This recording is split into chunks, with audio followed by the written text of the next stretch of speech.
warm welcome everyone to Amazing You. I am your host, Rani Thanakodi. I am a hypnotherapist and also a Mars Venus life and relationship coach and astrologer. I help women and men who feel stuck in their lives to overcome their emotional and physical issues by using a rapid and innovative hypnotherapy method to get rid of those issues so that they live a fulfilling life and relationships without spending years in therapy. Thank you, Jeannick Ganesh, for being here today. Really happy to have you on this special interview with you. And I would really appreciate if you can share a little bit your journey of being a new entrepreneur. So we'll start straight away. Thanks for having me. Really happy to have you, Jeannick.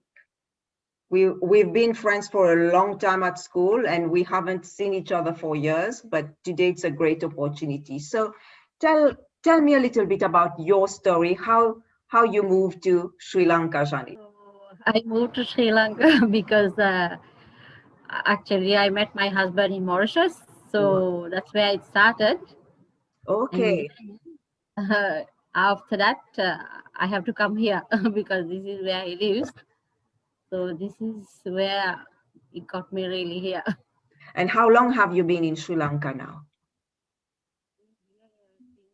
2003. Oh, So that's like roughly 19 years, no? wow, that's a long time. That's a long time. And how has life been like moving from Mauritius to Sri Lanka? How has the adjustment been, the adaptation for you? Not easy because, of course, the lifestyle is the same, Right. but the thing is, the language, okay, as long as we speak English is fine. When I go outside, like to speak with others, mostly the older people, like when you go to the shops and everywhere on the road, it will be practically in Sinhala. So Right. sometimes it's difficult for me. So now it's I can manage the language, but still it's not that perfect.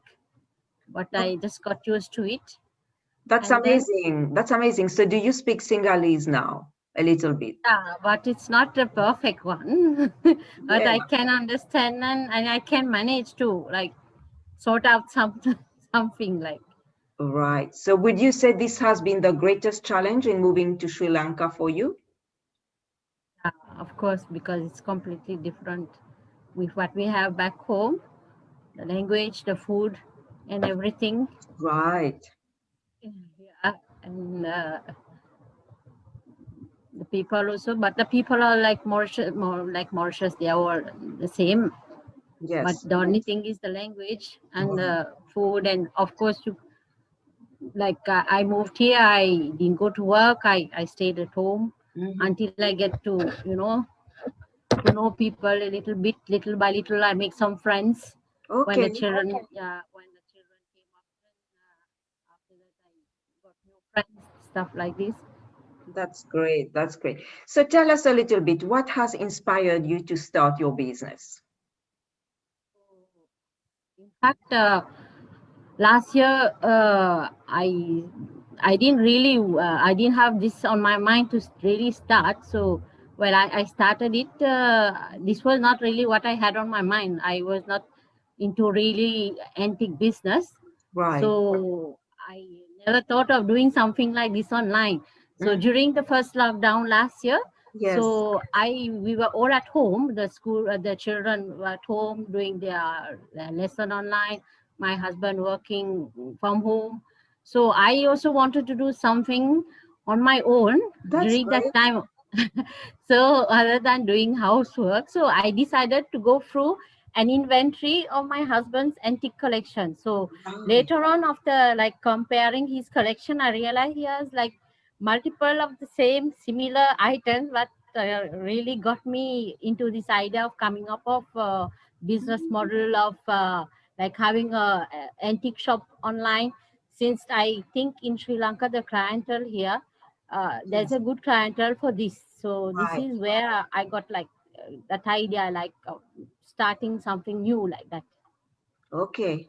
That's great. That's amazing, Jeannick. So tell us a little bit who has been the most influential person in your life and why?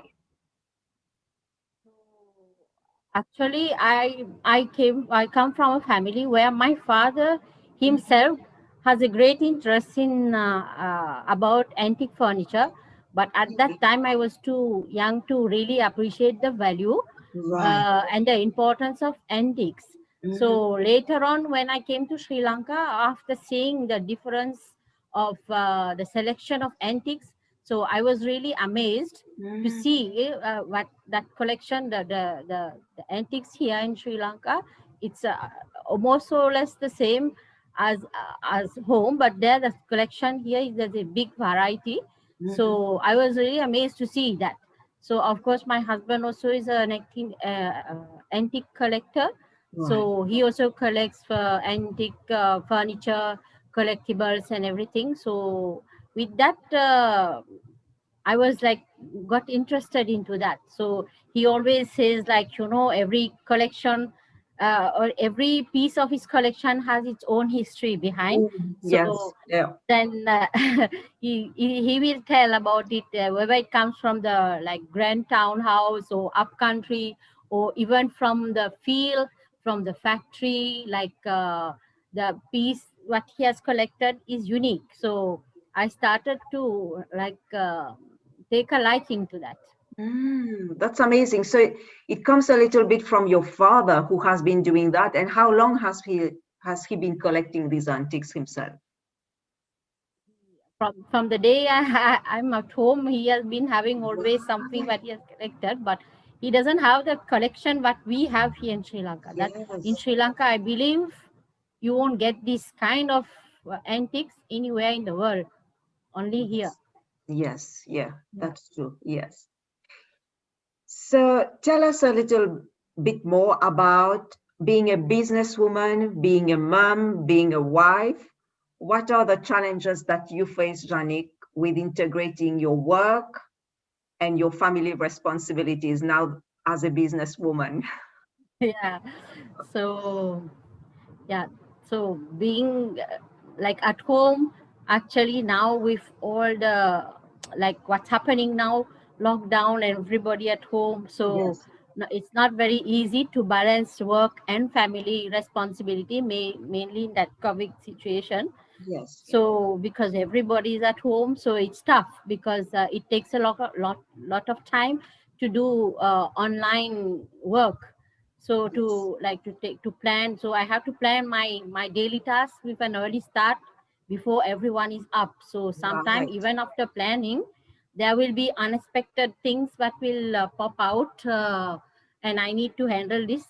So some days I cannot finish it also, so I have to stay a little bit up late to respond at my mails and to update my social media pages, and also to plan what I'm going to do the next day.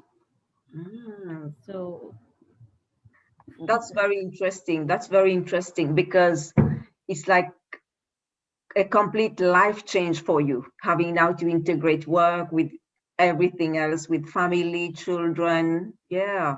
Okay. Thank you, Johnny.